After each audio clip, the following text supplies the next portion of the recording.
Blessings. Welcome to today's Law Enforcement Daily Devotional. Today we were in Ezekiel, and it was another cool read out of Ezekiel. Today we read chapters 4 through 7. And if you remember yesterday, talked about the creature, for lack of a better term, with the wings and the wheels and the four heads, and it was just such a cool vision. Today we see more interesting things going on in Ezekiel, some kind of weird, but they make the point. So we jump right into chapter 4, verse 5, and Ezekiel is told by God to lay on his side for 390 days. That's over a year. And they're encamped in Babylon. And they're all, God has told them to go make your houses and plant your fields and be good citizens in Babylon. So they're there. They're in Babylon. And they all know Ezekiel is this prophet. So when Ezekiel lays down on his side, day after day after day, and he eats the kind of bread that God calls him to eat, people would take notice and start asking questions. But anyway, Ezekiel is told to lay on his left side for 390 days. And God says this is one day for every year of iniquity that Israel had been living in. 390 years they'd been living in iniquity. Then after this, in Ezekiel 4, chapter 6, he's told to turn over after this year of laying on his left side. Roll over and lay on your right side for 40 days to represent the 40 years that Judah had been in iniquity. So 40 years compared to 390, not bad. But I thought it was really interesting because he's to lay on his side for one day represented a year.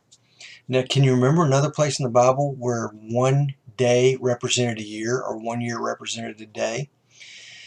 When Moses and the Israelites had been wandering in the desert, or not wandering in the desert, when they came into the land of Canaan after they had been exiled from Egypt, and the spies went into Canaan and they spied out the land, and they came back, and 10 of the 12 gave a bad report. Everybody but Caleb and Joshua. God said, okay, y'all were out spying the land for 40 days, and I'm not going to let you go in because of this bad report. So you're going to spend 1 year in the desert for every day that you spied out the land. They spied the land out for 40 days, so they spent 40 years in the desert.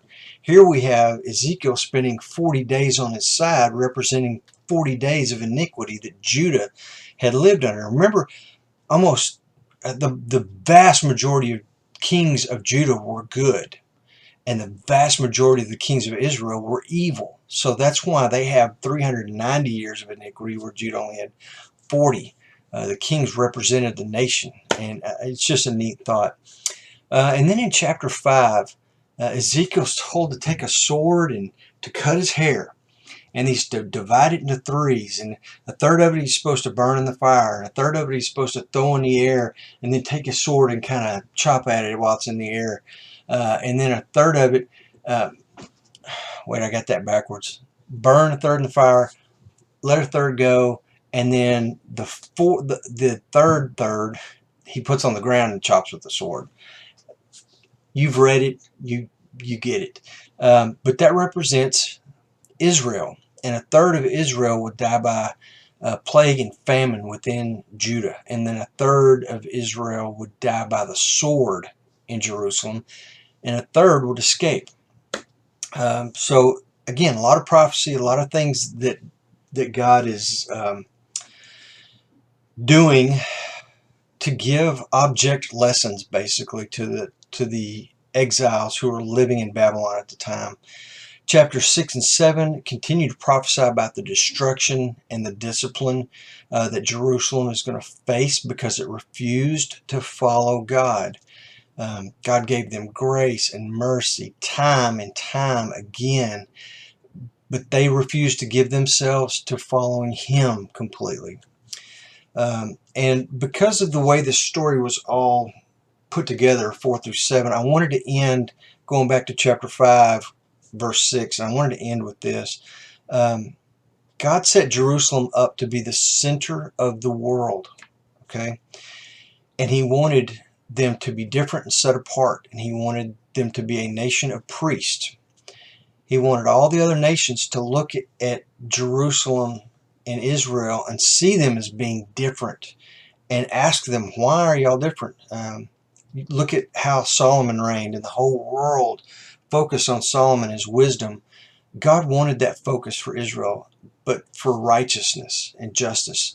Instead, God says that Israel did the exact opposite, and they were the worst city, the worst country in the world at the time. So the extreme opposite of what God had desired for them. And we see them off in exile in Babylon right now because they wouldn't follow God.